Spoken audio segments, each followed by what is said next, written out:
La question du financement est une question cruciale dans la gestion d'une entreprise. Il n'est pas rare d'entendre les entrepreneurs se plaindre d'un manque de financement, surtout de la part des institutions de microfinance, des institutions bancaires qui ne veulent pas toujours forcément les accompagner. Nous sommes avec le coach Gildas Semevo-Tonoucoin. Il est chef d'entreprise et auteur de nombreux ouvrages sur la question du développement personnel, mais aussi de la gestion de l'entreprise, puisque vous accompagnez les chefs d'entreprise dans la réussite de leur mission. Merci d'être avec nous. Bonjour. C'est un plaisir, Madame Veracruz. Alors, comment s'autofinancer ? C'est le thème autour duquel nous allons échanger aujourd'hui. Le message que vous allez faire passer, c'est qu'on peut avoir son entreprise et ne pas recourir aux institutions de microfinance, par exemple. Commencer sur front propre. C'est possible. C'est possible de le faire, surtout que il faut déjà comprendre comment les institutions de microfinance, les banques en général fonctionnent. Quand on commence par comprendre cet état de choses, c'est plus facile de se focaliser déjà sur ses fonds propres et commencer par fonctionner sur cette base et ensuite aller à un niveau supérieur. On ira dans le développement dans quelques petites minutes, le temps de laisser nos auditeurs s'installer. Bonjour à tous, merci de nous rejoindre sur l'émission Mon Entreprise. Mesdames, Messieurs, à nouveau, bonjour. Merci de nous rejoindre ici et maintenant. Comment s'autofinancer, c'est le thème du jour avec Gildas Semevo-Tonoucoin, chef d'entreprise qui accompagne les chefs d'entreprise, également les promoteurs dans la réussite de leur mission. Comment faire prospérer son entreprise sans demander à des organismes de nous aider? Gildas Tonoucoin. Merci Madame Veracruz, c'est un plaisir. Je salue tous les auditeurs et auditrices. Et cette question est une question cruciale, n'est-ce pas? Quand on démarre son entreprise, on a généralement ce défi-là de financement où généralement la plupart des entrepreneurs vont vers les institutions de microfinance déjà au niveau de l'idée d'entreprise pour demander à être financés. Et généralement, ils sont déçus. Et il y a beaucoup qui abandonnent leurs idées. Il y en a qui quand même luttent, bataillent pour pouvoir s'en sortir. C'est possible déjà de s'autofinancer en tant que lorsqu'on a son idée d'entreprise. Alors, et l'autofinancement, c'est quoi? L'autofinancement, tel que je le vois, c'est déjà partie de ses propres fonds. C'est-à-dire que vous n'avez pas fait recours à un ami, à une institution formelle. Je vais parler des institutions de microfinance ou les banques. Vous n'avez pas fait recours à ces institutions. Vous avez votre propre argent et c'est sur cette base que vous démarrez vous concrétisez votre idée d'entreprise. Donc, c'est bâtir son entreprise par son propre argent, son argent ou ses économies. En tout cas, on ne va pas demander à l'extérieur. C'est bien ça. Vous avez parlé du secteur formel, les banques. Oui. Donc, le secteur formel, c'est par opposition au secteur informel. Oui, ce que j'appelle informel, c'est, je fais allusion aux amis. Vous savez, quand vous voulez entreprendre, des fois, vous allez faire des prêts chez vos amis, chez un parent qui veut bien vous aider. Et là, ce n'est pas forcément avec des intérêts. Vous avez de l'argent, mais vous payez. Lorsqu'il s'agira pour vous de rembourser, vous remboursez seulement le capital. Et ça, vous voyez que c'est en quelque sorte plus facile d'utiliser ce type d'argent que d'aller vers une institution de microfinance ou une banque qui va elle-même percevoir, vous calculer ses intérêts. Je voudrais déjà qu'on fasse une nuance. S'autofinancer, ce n'est pas bâtir son entreprise à partir de 0 francs. J'avoue que c'est difficile de faire la part des choses à ce niveau. Bâtir son entreprise à partir de 0 francs, puisque quand on parle de financement, ce n'est pas toujours le pécunier, ce n'est pas toujours l'argent, le numéraire. Ah bon? Oui. Lorsque, par exemple, je n'ai pas de financement extérieur et que je veux quand même démarrer mon entreprise, et que je m'inscris dans l'optique de la collaboration avec quelqu'un, c'est-à-dire qu'il y a quelqu'un qui est déjà dans le domaine avec qui je peux travailler, peut-être gratuitement, pour apprendre. Ouais, ce que j'apprends sur le plan technique en ce moment, c'est en quelque sorte de une manière de s'autofinancer, seulement que ce n'est pas du numéraire. Parce qu'il me faudra ça pour démarrer. Déjà, avec ça, je peux commencer à offrir le service, à offrir le produit, sans toutefois injecter de l'argent. Ouais. Ça veut dire que quand on parle d'autofinancement, il ne faut pas voir que l'argent. L'argent. Les compétences que vous allez acquérir à travailler à côté, aux côtés d'autres personnes qui sont déjà dans le domaine. On peut en profiter. Oui. Et si vous le permettez, je vous donne un exemple. En 2012, en fin 2012, quand j'ai lancé ma première entreprise, qu'est-ce que je faisais? Je n'avais pas un seul franc et j'étais parti voir d'autres entreprises du même domaine et je leur ai expliqué mon idée. Et là, ils ont bien voulu mettre de la marchandise, ne serait-ce qu'il y a d'autres qui ont carrément refusé. Et ça fait partie du business. Je ne m'attendais pas à ce que tout le monde accepte m'aider, mais il y en a qui ont bien accepté, ne serait-ce qu'un échantillon de la marchandise que je plaçais devant ma boutique et j'en faisais la publicité et dès qu'il y a commande, je prends ma moto, je file pour aller chercher. Et des fois, je vends l'échantillon et je vais remplacer rapidement. Donc, je n'ai pas commencé, pas injecter de l'argent de fonds propres, mais quand même, j'ai commencé à faire du chiffre. Il me faut de l'argent avant d'aller acquérir de la marchandise, n'est-ce pas? Si c'est une entreprise de vente de marchandises. Et là, je suis arrivé à faire une négociation. C'est une sorte de crédit que j'ai pris, mais je n'ai pas touché de l'argent. Et il n'y a pas eu forcément d'intérêt là-dessus. Donc, à partir de 0 francs déjà, puisque je sais déjà ce que je vais faire des négociations, j'obtiens de la marchandise et je la revends. Quand on est dans un domaine purement technique, où il faut de la technicité, où il faut de la production, il faut de la matière première. Oui, je comprends un peu votre inquiétude. Et quand je prends ce domaine-là, forcément, il va me falloir un minimum. Et c'est facile d'affirmer, c'est facile de déclarer aux gens que voilà, c'est possible d'entreprendre à partir de 0 francs et ça, ces derniers temps, on l'entend un peu partout. C'est facile de l'affirmer. Mais quand vous prenez 10 de ces personnes qui affirment, à peine vous allez trouver un quand vous les mettez en situation qui peut entreprendre. Et moi, la chance que j'ai eue, c'est d'être coach et d'entreprendre également. Ça me permet de jauger les stratégies, voilà, et de voir ce qui ne va pas dans cette stratégie-là. Et je suis totalement d'accord avec vous qu'il y a un certain domaine d'activité où vous ne pouvez pas parler d'entreprendre à partir de 0 francs. Et il y a certains où la chose est possible. Quand je prends, si vous le permettez, je prends Alain Kaposhishi à ses débuts.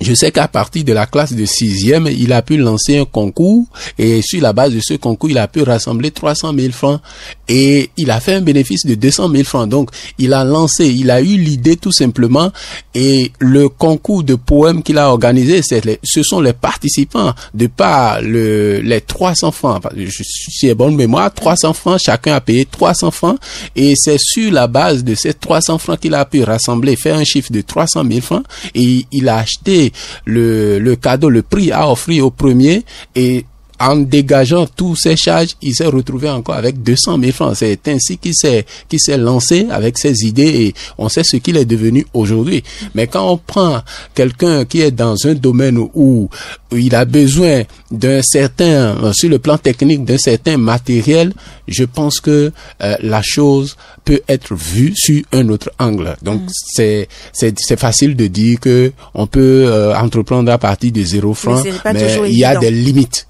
Il y a des limites. Vous avez commencé à parler du secteur formel et du secteur informel. Pourquoi ne doit-on pas forcément aller vers ce secteur-là d'abord, qu'il soit formel ou informel, et décider de bâtir son entreprise avec son propre argent? Vous savez, c'est un danger des fois de démarrer son business avec beaucoup d'argent.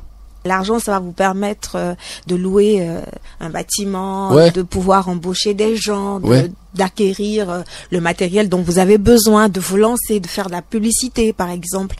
Pourquoi l'argent peut être un frein? Oui, et ça c'est beau, n'est-ce pas? Tout le monde voudrait lancer son business avec un grand standing, avec de grands bureaux, de beaux bureaux. Justement, c'est là où se situe le gros défi. Et quand vous voyez l'entrepreneuriat de cette manière-là, forcément, vous pensez à une grande quantité d'argent et vous allez forcément aller vers ces institutions-là, n'est-ce pas? Ces institutions formelles, parlant de microfinance, parlant de banque. Et quand vous allez vers ces institutions et je suppose que vous arrivez à avoir le financement, vous n'avez pas encore démarré l'activité et vous êtes déjà à un niveau de charge très élevé. Et même si entre-temps c'est un ami qui a mis les sous à votre disposition, il faudra que vous remboursez l'argent. Et comment vous allez rembourser l'argent? Le remboursement suppose que vous aurez à faire du chiffre qui va dépasser suffisamment vos charges et qui va vous procurer une marge nette suffisante, où vous allez pouvoir dégager non seulement le montant, le capital à rembourser chaque fois, mais aussi les intérêts s'il s'agit d'une institution de financement formel. C'est bien ça. Et si vous y allez de cette manière, il y a de grosses chances que vous échouez, que vous faites faillite. Vous allez démarrer à grand pompe et tout le monde va voir que voilà, vous êtes lancé, c'est beau, tout ça, mais vous n'allez pas pouvoir être rentable à long terme. L'importance de commencer petit, c'est quoi? C'est déjà sur le plan psychologique. Lorsque vous vous lancez en business, lorsque vous avez votre idée d'entreprise, vous avez juste l'idée. Vous n'avez pas eu le temps d'aller sur le terrain pour pouvoir tester cette idée ou ce produit-là. Et ce que j'appelle test, c'est lorsque vous avez de petits moyens et vous y allez avec. Ou vous êtes trouvé un moyen pour commencer à partir de 0 francs, comme on a l'habitude de le dire. Lorsque vous commencez par faire vos premiers chiffres, vous pouvez détecter certaines limites de votre produit, certaines limites de votre système de vente, certaines limites de vos stratégies, et vous allez ajuster au fur et à mesure que vous avancez. Lorsque vous y injectez de gros sous, les ajustements ne sont plus aisés. Le retour en arrière n'est plus aisé. Si vous devez le faire, vous le faites avec beaucoup de casse.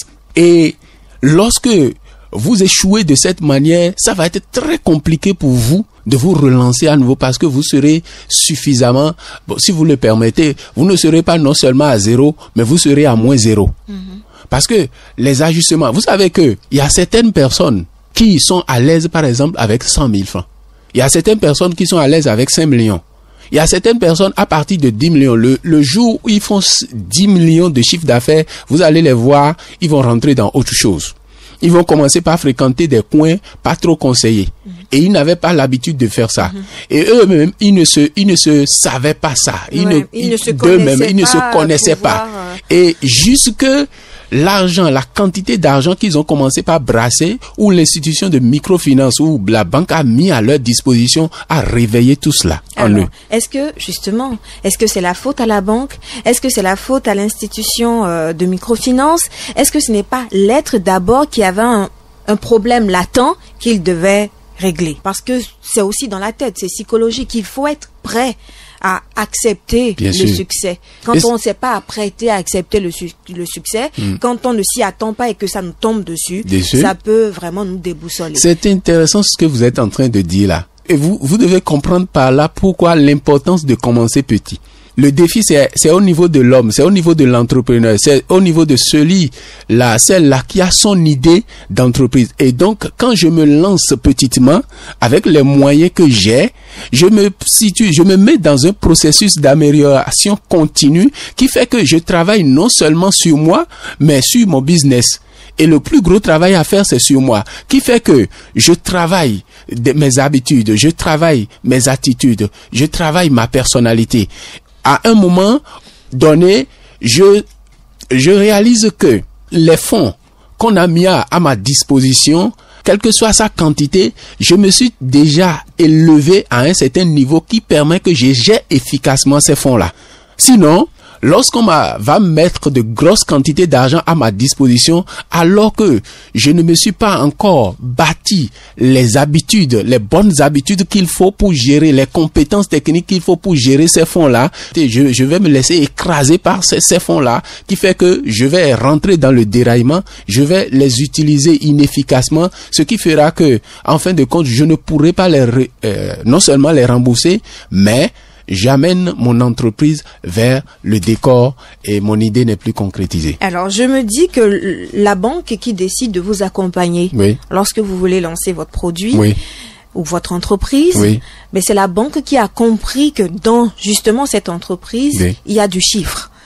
Alors, quand vous avez fait une étude de marché, quand vous savez où vous allez, parce que je suis d'accord qu'il faut peut-être être prudent, on ne va pas jauger la profondeur d'une rivière avec ses deux pieds, donc y aller quand même petitement. Est-ce que ce n'est pas en amont qu'on se prépare? Est-ce que c'est pas en amont qu'on a un bon dossier, qu'on a fait une bonne étude, une étude de marché, étude de faisabilité, tout ce qu'il faut?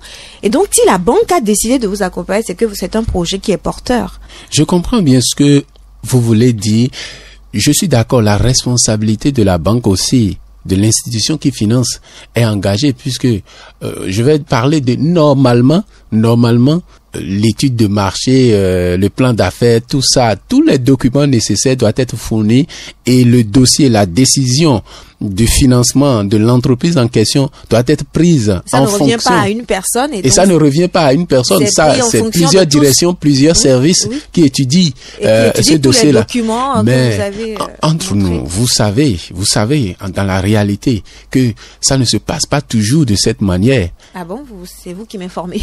Bon, moi, je suis un entrepreneur et peut-être pas à un certain niveau. Je vais parler de niveau très élevé. Mais pour le peu que je sais, il arrive que ce n'est pas qu'elles sont animées, ces institutions-là, de mauvaises intentions.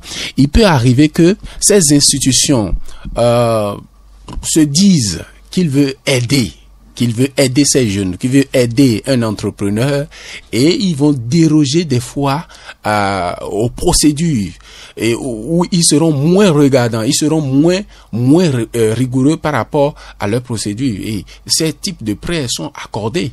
C'est une réalité, hein. Rapprochez-vous des entrepreneurs et ils ne vous citeront pas le nom d'une institution. Mais cela se fait. Donc, cela veut dire que les choses ne sont pas faites souvent dans les règles de l'art. Et de l'autre côté, quand je me place du côté des entrepreneurs, si les financeurs doivent tenir rigoureusement compte de tout ce qu'ils doivent prendre en compte avant de les financer, je ne pense pas que beaucoup d'entreprises seraient financées aujourd'hui. Donc, je pense qu'il faut être équilibré sur la question. La responsabilité donc de l'institution qui a financé est engagée. C'est pour cela que c'est difficile pour les entreprises qui viennent de se lancer, ou qui s'apprêtent à se lancer, d'obtenir le financement. Et donc, il faut qu'ils fassent leurs preuves. Il faut qu'ils commencent petitement afin de démontrer aux institutions financières qu'ils sont rentables. Parce que, vous l'avez dit tout à l'heure, la banque ne prête qu'aux riches. Et à l'entendre, on peut se sentir frustré quand on n'est pas encore riche. Mais quand on ne commence pas à étudier la question, on comprend. Et quand vous prenez entre amis, entre sœurs, entre parents, vous ne mettez pas de l'argent à la disposition des gens quand vous n'avez pas un certain espoir en eux, quand ils ne présentent pas une certaine valeur pour vous. Donc, c'est de la même chose à un degré plus élevé au niveau des institutions de financement. On résume. Lorsqu'on va commencer son entreprise, lorsqu'on crée son entreprise, alors il faut pas faire appel à des banques pour obtenir un financement. Ouais. Quand vous avez une idée d'entreprise, il faut vous lancer, trouver un autre moyen. Même si on va dans le secteur informel, qui est que on demande à ses parents, on demande à ses amis, mais là aussi c'est un engagement qu'on prend. Vous parliez tout à l'heure du fait qu'il n'y ait pas d'intérêt, mais parfois ce sont des prêts qui sont faits avec des intérêts. Oui, je suis d'accord. Donc, qu'on n'aille pas vers une banque ou qu'on n'aille pas vers une institution de microfinance et qu'on aille voir à côté les amis, là, c'est peut-être qu'on fait preuve. Il y a plus de chances à se dire. On ne se met pas la même pression. Voilà, ce n'est pas la même pression. Oui, je vous comprends parfaitement. C'est pour cela que nous avons parlé de s'autofinancer. Cela veut dire que même avec les amis et la famille, ce sont des fonds extérieurs. Donc, je dois pouvoir être suffisamment honnête envers moi-même et commencer, trouver un autre moyen, c'est-à-dire les moyens financiers qui ne viennent pas de l'extérieur, mais mes propres moyens financiers. Si je suis arrivé, tel que vous l'avez dit au départ, si je suis parvenu à me faire un peu d'économie, je vais voir mon business, comment la réduire, comment la monnayer, comment le dépiécer et commencer petitement, je voulais dire. Le temps de faire mes preuves, le temps de jauger mon système, le temps de voir les limites de mon produit ou de mon service et de les corriger. Parce que quand les erreurs sont commises à une petite échelle, c'est plus facile de les corriger, de faire des réajustements que si vous avez... Je connais un entrepreneur qui est parti, un jeune entrepreneur qui a écrit un livre. Et pour lui, il est resté dans son coin, son livre doit marcher. Bon, il a fait quelques enquêtes qui lui a montré que les gens sont intéressés par le livre. Et du coup, il a mis le livre dans un programme. Il est parti contracter des centaines de millions de francs CFA qu'il a investi dans ce programme. Ce n'est plus le livre, c'est accompagné d'autres choses. Et là, il a échoué lamentablement avec des dettes au cou. Est-ce qu'il a échoué parce qu'il est allé faire un prêt? N'a-t-il pas échoué parce qu'il n'a pas su gérer ce prêt?